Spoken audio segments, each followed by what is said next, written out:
तुम धैर्य पूर्वक चलो, खूब सत्संग सुनो, नाम जप करो, फिर आप देखना ये नाम, ये धाम, ये रूप, ये लीला, जहां हमको पावन भाव करना चाहिए तो ये पापी मन वहां भी पाप का ही श्रृंगार रचता है हृदय में। इसीलिए कहते धैर्य रखो, नाम जप करो, पहले पाप भस्म होने दो। खुद भिखारी हो विषयों के, तुम दाता हो क्या? क्या दे दोगे? क्या है तुम्हारे पास? चाहे वो गुरु बहन हो, चाहे वो सगी बहन हो, चाहे वो बहन के समान पूज्य हो, जब दृष्टि मलिन तो वो मलिन ही देखती चली जाएगी। आप समझाओ तो समझ में नहीं आता। उनको चमत्कार दिखाओ कि आज बोले नाम तो जीवन में कभी दुख ना मिले। बस तुम्हारे जपने ना जपने से प्रभु में कोई फर्क नहीं पड़ता, तुम में फर्क पड़ जाएगा। नाम जप करो, अपने विषय में सोचो, तुम्हारा मंगल कैसे होगा, तुम निष्पाप कैसे होगे, तुम्हारे दुखों की निवृत्ति कैसे होगी, तुम अपने कर्तव्य का पालन कैसे करोगे, तुम्हारा धर्म क्या है, इस विषय में सोचो। अब कुछ दिखाई दे रहा? बोले नहीं, फिर जाओ 12 वर्ष। 24 वर्ष राधा राधा रटते हुए गिरिराज जी की परिक्रमा लगाई। जब आए बोले अब दिखाई दे रहे? बोले हाँ। देखो, एक बार पाप भस्म होने तक आप धैर्य धारण कीजिए। जब तक आपके पाप भस्म नहीं होते तब तक आप धाम, नाम, रूप, लीला का जबरदस्ती आश्रय लीजिए। ये बात हमारी आप समझने की चेष्टा कीजिए। जब आप ये बात नहीं समझते हैं तो आप विचलित हो जाते हैं। अब हमारी तो अश्रद्धा हो रही है, हमारा काम नहीं बन रहा है, तुम नहीं समझते हो। एक साथ सब काम बन जाएंगे, एक सेकंड में बन जाएंगे। बस तुम धैर्य रखो। जब तक तुम्हारे पाप नष्ट नहीं होते तब तक तुम धैर्य रखो, फिर आगे का रास्ता तुम खुद भाग पड़ोगे प्रभु की तरफ। अभी ये पाप तुम्हारे अंदर संशय, विपरीत भावना, ये सब पैदा कर रहे हैं। तुम धैर्य पूर्वक चलो, खूब सत्संग सुनो, नाम जप करो, फिर आप देखना ये नाम, ये धाम, ये रूप, ये लीला कैसे परमानंद की बाढ़ आपके हृदय में लाती है। इन वस्तुओं का महत्व, धन का महत्व, भोगों का महत्व इतना बढ़ गया है कि हम प्रभु की बात सुनते हैं पर इतना महत्व प्रभु के प्रति नहीं आता। ये हमारा हृदय मोहाविष्ट हो गया है। गोस्वामी श्री तुलसीदास जी महाराज कहते ये मोह से, मोह माने होता है अज्ञान, मोह अज्ञान से उत्पन्न हुआ भोगाकर्षण ये पाप है। ये भोगाकर्षण पाप हमारे हृदय में मल बन के लग गया, जैसे दर्पण के ऊपर मल लग जाए। अब ये करोड़ों और उपाय करो, छूटने वाला नहीं, बहुत ही पक्का मल लग गया है। अब उस मल से जो सोच उत्पन्न हो रही वो मल वाली ही हो रही, पाप वाली ही हो रही, मोह जनित, अज्ञान जनित।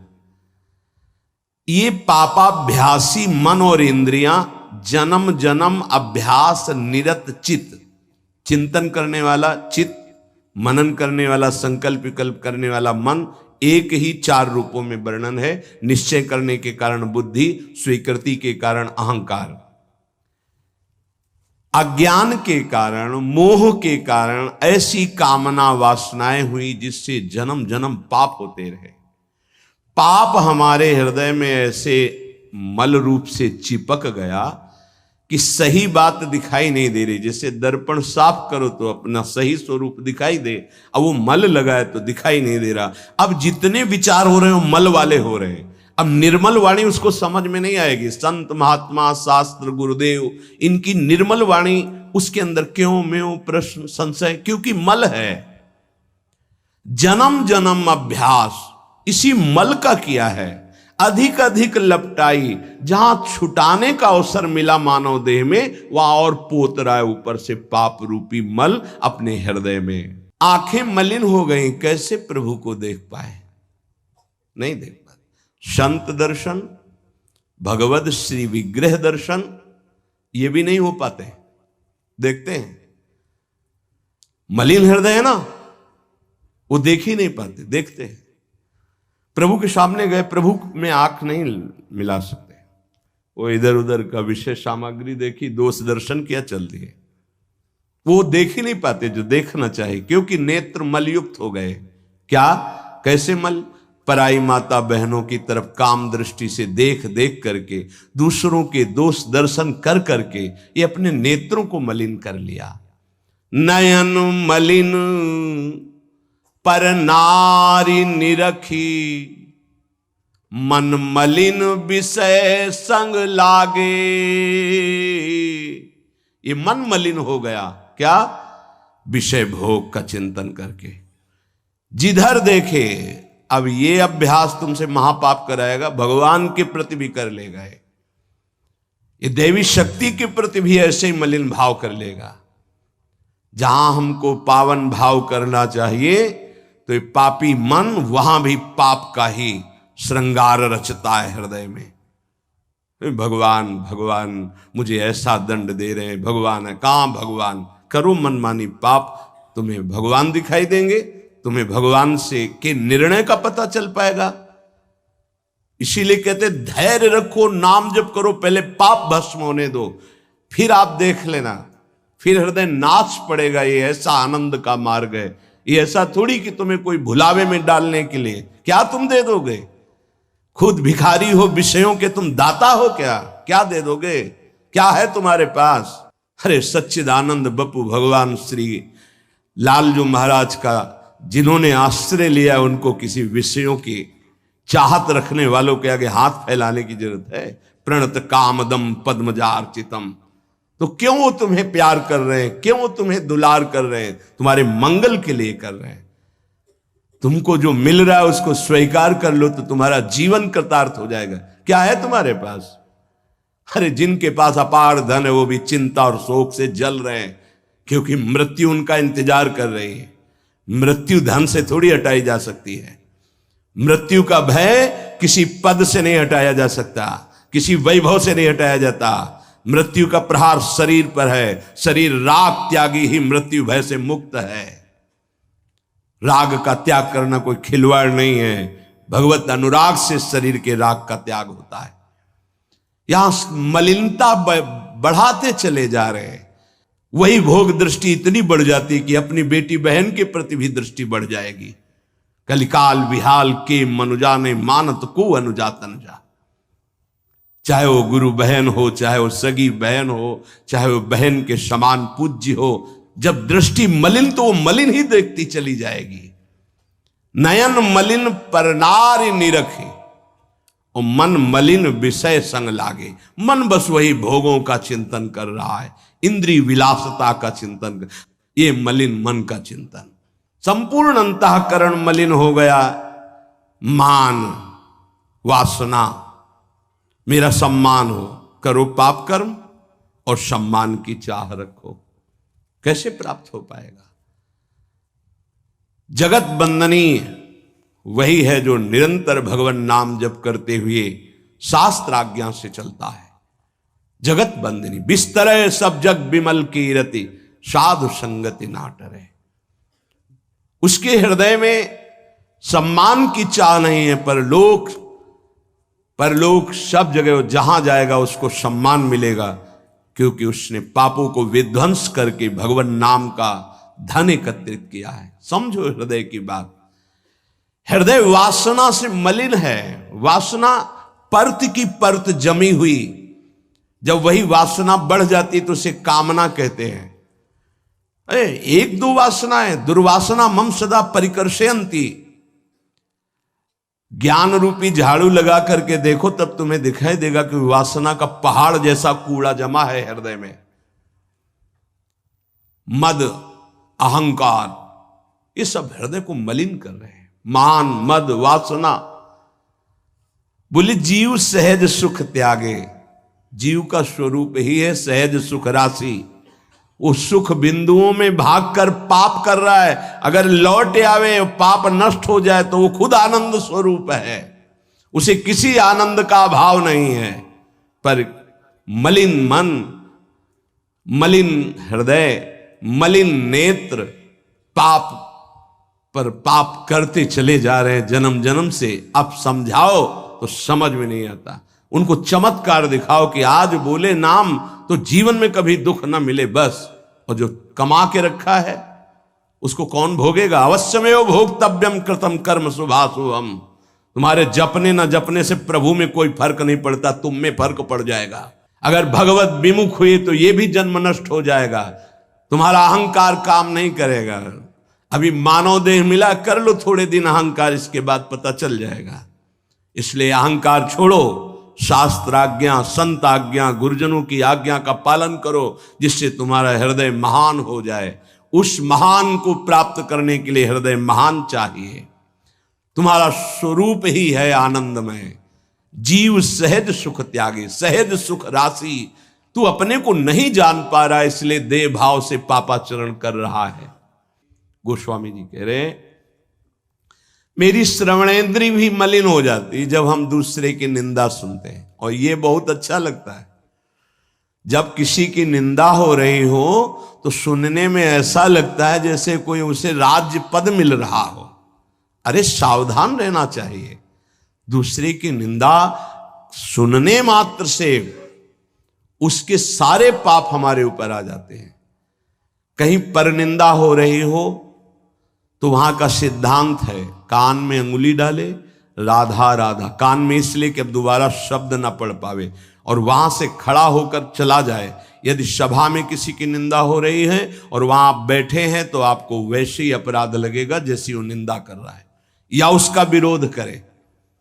जैसे शिशुपाल श्री भगवान के लिए मलिन शब्द उच्चारण कर रहा था, भीष्म जी खड़े हो गए, महाभागवत है, अगर प्रभु के प्रति अब एक भी शब्द बोला तो भगवान ने कहा शांत हो जाओ, तुम शांत हो जाओ, तुम मत बोलो।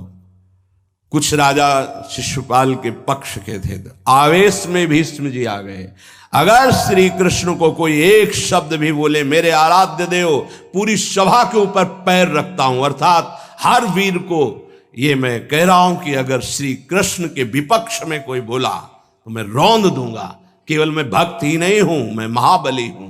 त्रिभुवन में कोई ऐसा जोड़ नहीं जो भीष्म अपने स्वरूप में आ जाए। और फिर उसे वही भीष्म जी जब अधर्म के पक्ष में खड़े हो गए, पांडवों के विपक्ष में, वही भगवान पांडवों के पक्ष में तो दंड मिला, 6 महीना बाणों की शैया पर पड़े रहे। अधर्म के कारण परास्त हुए ने। ऐसे महावीर महाभागवत को कोई परास्त कर सके असंभव। परम पावन गंगा जी के गर्भ में रहे, जिन गंगा जी का एक बूंद भी अगर शरीर छूटते समय चला जाए तो परम पद मिलता है, उनके गर्भ में रहे। अगर अधर्म का पक्ष ले लिया गया, अधर्म हो रहा है, सभा में बैठे हैं, तो उसी समय तेज नष्ट हो जाएगा, पुण्य नष्ट हो जाएगा, पाप का भागी बनेगा। जैसे भीष्म जैसे महापुरुष को भी बनना पड़ा। सभा में उधर ही बैठे और वहीं ही महाभागवतों की निंदा और अपमान हो रहा है, खड़े होकर चले जाना चाहिए। जैसे विदुर जी खड़े हुए और छोड़ दिया, आज के बाद तेरा अन्न नहीं पाएंगे, दुर्योधन इस सभा में नहीं आएंगे। जिस सभा में धर्मात्माओं की निंदा हो, सभा का त्याग कर दे, एकांत फूस की झोपड़ी बनाकर रहना पसंद, भिक्षा मांग के खाना पसंद, अधर्मियों का अन्न नहीं, अधर्म सभा का सेवन नहीं। तो भगवान विदुरानी जी के घर गए थे। पर निंदा सुन श्रवण मलिन, बचाना चाहिए श्रवणेंद्री को। जहां किसी की निंदा हो, अब तो शौक है इस बात का, निंदा करने का और सुनने का एक व्यसन है। अपने को बड़ा अच्छा साधक मान लेना, दूसरे को हे मानकर उनकी निंदा करना, ये क्या कर रहे हो? अपने जीवन को गर्त में गिरा रहे हो। पर निंदा के ते आवत नहीं कछु हाथ, मूर्ख पर्वत पाप को ले चल अपने साथ। बचन दोष पर गाए, दूसरों की विषय की चर्चा करने का समय कैसे मिलता है लोगों को? नाम जप करो, अपने विषय में सोचो, तुम्हारा मंगल कैसे होगा, तुम निष्पाप कैसे होगे, तुम्हारे दुखों की निवृत्ति कैसे होगी, तुम अपने कर्तव्य का पालन कैसे करोगे, तुम्हारा धर्म क्या है, इस विषय में सोचो। दूसरों के विषय में बोलने की हमारे पास समय वृत्ति कैसे है? ना तो वृत्ति होनी चाहिए ना समय। पर निंदा सुनकर श्रवणेंद्री मलिन हो गई और पर निंदा करके वचन मलिन हो गए, और अपने प्रभु से विमुख होकर, हरि से विमुख होकर सब अपवित्र हो गया। शरीर अपवित्र, इंद्रियां अपवित्र, हृदय अपवित्र, स्वभाव अपवित्र, शास्त्रों में बहुत वर्णन है।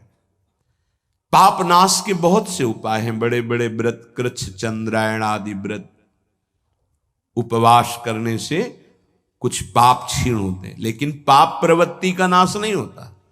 शास्त्र ज्ञान भी पाप निवृत्ति का उपाय है, तपस्या भी, बड़े उपाय शास्त्रों में वर्णन किए पाप नष्ट का। गोस्वामी जी कह रहे भगवान के अनुराग के बिना, भगवत प्रेम के बिना जड़ मूल से हृदय निष्पाप नहीं होता। पाप की जड़ है प्रवृत्ति, वासना, कामना, तृष्णा, स्पृहा, इनका जड़ से नाश हो जाता है जब हृदय प्रेम से द्रवित, अपनापन जब प्रभु से होता है, मेरे प्रभु। जहां हृदय में द्रवण क्रिया हुई, आंखों में अश्रु बहे, वो जो पवित्रता होती है, मम भक्ति युक्तो भुवनम पुनात, लोगों को पावन करने की सामर्थ्य उसमें आ जाती है। ये अनुराग प्राप्त करने के लिए मानव देह मिला है, हरि अनुराग। प्रेम प्राप्त करने, कहां प्रेम लग, जरा सी बात हमारे प्रतिकूल हो, हमारी गुरु निष्ठा, भगवान निष्ठा, पता नहीं कहां माया किस कोने में कर देती है कि उस समय में हम केवल उस सामने अनुकूलता को देखते हैं, प्रभु को नहीं देखते, प्रभु के विधान को नहीं देखते। ये नहीं समझ पाते कि हमारे सामने प्रश्न उपस्थित हुआ है, अब हमें अपनी इष्ट निष्ठा, गुरु निष्ठा को परिपक्व रखना है। साधन में उन्नति, अपना पुरुषार्थ और गुरुदेव की कृपा, भगवत कृपा दोनों चाहिए। अगर पुरुषार्थ नहीं करोगे तो कृपा है उसका स्वाद नहीं ले पाओगे। कृपा रसोई बना करके सामने रख देना थाल, पुरुषार्थ उसे पाना। पूज्यपाद श्री उड़िया बाबा जी महाराज कहते हैं, साधक का प्रयास और भगवान गुरुदेव की कृपा, ये दोनों सिद्धावस्था की प्राप्ति में अत्यंत आवश्यक हैं। कायर बन के हाथ पे हाथ रख के बैठ जाए कि वो कृपा से सब हो जाएगा, ये कायरता कृपा नहीं सिखाती, ये कायरता है। पुरुषार्थ, जितना हम में अध्यात्म बल है उसके अनुसार हम चल रहे हैं, बकाया सब कृपा से हो जाएगा, पक्का हो जाएगा। मन क्रम वचन छाड़ी चतुराई, और भजत कृपा करिहे रघुराई। मन से, वचन से, कर्म से ये चतुरता छोड़ो, अब सब कृपा से हो जाएगा। तो तुम प्रमाद करो और तुम्हारे ऊपर कृपा का प्रभाव जागृत हो जाए, ऐसा कभी नहीं देखा गया। जितना आप में सामर्थ्य मिली उसको लगाओ, शेष चिंता मत करो, कृपा पूरी कर देगी, पर आपको लगना होगा। साधक का पुरुषार्थ, निज चेष्टा और भगवत गुरु कृपा, ये सिद्धावस्था को प्राप्त कराती है। साधक का पुरुषार्थ अगर नहीं लगेगा तो विपरीत दिशा में चला जाएगा, असाधन बनने लगेगा। उपासक गुरु को कभी मनुष्य न समझे, भगवत विग्रह को कभी धातु का न देखे कि पत्थर की मूर्ति है कि अष्ट धातु की है कि ये काहे, ऐसा कभी प्रश्न न करे।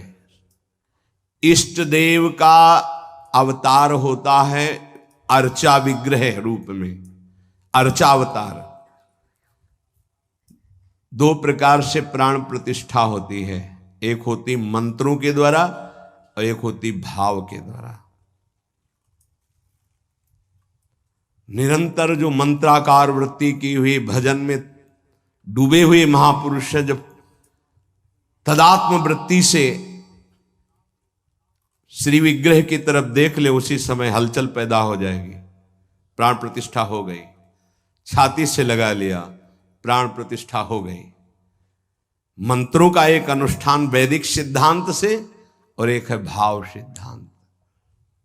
धन्ना जाट के भांग के बट्टा में कोई प्राण प्रतिष्ठा मंत्र से नहीं हुई, भाव से भगवान प्रकट हो गए थे। सिलपिल्ले बाई के भाव से भगवान प्रकट। जब हम अपने प्रभु को अपने प्रभु की भावना से, प्यार से देखते हैं तो वहीं प्रकट हो जाते हैं। जैसे खंभा फोड़कर नरसिंह भगवान प्रकट हो गए प्रहलाद जी के लिए, भाव से देखा। नामदेव जी ने तो कुत्ते से भगवान प्रकट हो गए। भाव से देखा, भूत से भगवान प्रकट हो गए। तो फिर श्री विग्रह में भगवान नहीं प्रकट हो जाएंगे जब भक्त भाव से देखेगा। और भाव ना हो तो भगवान में भी भगवान नहीं दिखते। दुर्योधन को कहां दिखते थे? दुर्योधन, दुशासन इनको नहीं दिखते थे, भगवान में भी भगवान नहीं दिखते।